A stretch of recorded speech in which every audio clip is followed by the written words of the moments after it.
ശരണം വിളികളാൽ മുഖരിതമായ അന്തരീക്ഷത്തിൽ ശബരിമല അയ്യപ്പന് ആറാട്ട്. തന്ത്രി കണ്ഠര് മഹേഷ് മോഹനരുടെ കാർമ്മികത്വത്തിലാണ് പമ്പാനദിയിൽ ആറാട്ട് നടന്നത്. ആറാട്ട് കണ്ടുതൊടാൻ ആയിരങ്ങളാണ് എത്തിയത്. പമ്പ ഗണപതി ക്ഷേത്രത്തിൽ അയ്യപ്പ വിഗ്രഹം 3 മണിവരെ ദർശനത്തിന് വയ്ക്കും. ആറാട്ട് ഘോഷയാത്ര സന്നിധാനത്ത് മടങ്ങിയെത്തിയ ശേഷം കുടിയിറക്കം. വിവരങ്ങളുമായി ഗൂഗിൾ രമേശ് ചിരികണ്. ഗൂഗിൾ, ആഘോഷ നിറവിലാണ് അയ്യന്റെ തട്ടകം. പ്രധാന ചടങ്ങുകൾ എന്തൊക്കെയാണ് ഇനിയുള്ളത്?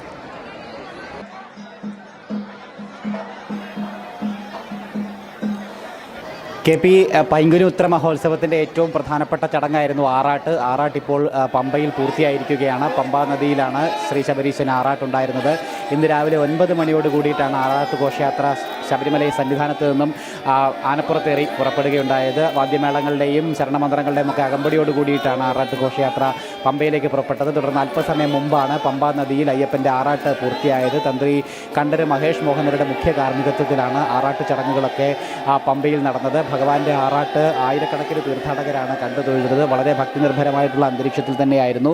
ശരണമന്ത്ര ഘോഷങ്ങളുടെയൊക്കെ അന്തരീക്ഷത്തിലും അകമ്പടിയിലുമായിരുന്നു ആറാട്ട് പൂർത്തിയായത്. ആറാട്ട് ചടങ്ങുകളും പൂജകളുമൊക്കെ പൂർത്തിയായതിനു ശേഷം ഇപ്പോൾ ശ്രീ ശബരീശൻ്റെ വിഗ്രഹം അത് പമ്പ ഗണപതി ക്ഷേത്രത്തിലേക്ക് മാറ്റിയിരിക്കുകയാണ്. അവിടെ ഇന്നിപ്പോൾ 3 മണി വരെ ഭക്തർക്ക് അയ്യപ്പനെ പമ്പ ഗണപതി ക്ഷേത്രത്തിലെത്തി കണ്ടു തൊഴുവാനായിട്ടുള്ള അവസരമുണ്ട്. അതിനുശേഷം 3 മണിയോടുകൂടി പമ്പയിൽ നിന്നും തിരികെ ആറാട്ട് ഘോഷയാത്ര സന്നിധാനത്തേക്കുള്ള മടക്കയാത്ര ആരംഭിക്കും. വെളുനെല്ലൂർ മണികണ്ഠൻ എന്ന് പറയുന്ന ഗജവീരൻ്റെ പുറത്തേറിയാണ് അയ്യപ്പൻ്റെ ആറാട്ട് ഘോഷയാത്ര നടക്കുന്നത്. വാദ്യമേളങ്ങളുടെയൊക്കെ അകമ്പടിയോടുകൂടി ഭക്ത സഹസ്രങ്ങളുമൊക്കെ അതിന് അകമ്പടി സേവിക്കുന്നുണ്ട് ആറാട്ട് ഘോഷയാത്രയ്ക്ക്. ആ ആറാട്ട് ഘോഷയാത്ര ഇന്ന് വൈകുന്നേരത്തോടുകൂടി സന്നിധാനത്ത് എത്തിച്ചേരും. സന്നിധാനത്ത് ആറാട്ട് ഘോഷയാത്ര എത്തിച്ചേർന്നതിന് ശേഷം 18ാം പടി കയറി അയ്യപ്പൻ മുകളിലെത്തുന്നതോടുകൂടി കൊടിയിറക്ക് ചടങ്ങായിരിക്കും ഉണ്ടാവുക. അതിനുശേഷം ഇന്ന് രാത്രി ഹരിവരാസനം പാടി നടയടയ്ക്കുന്നതോടുകൂടി പൈങ്കുനി മഹോത്സവത്തിന് സമാപനമാകും. തുടർന്ന് വിഷു ഉത്സവത്തിന് വേണ്ടി ഈ മാസം 10ാം തീയതി വൈകിട്ടാണ് വീണ്ടും നട തുറക്കുന്നുണ്ടാവുക.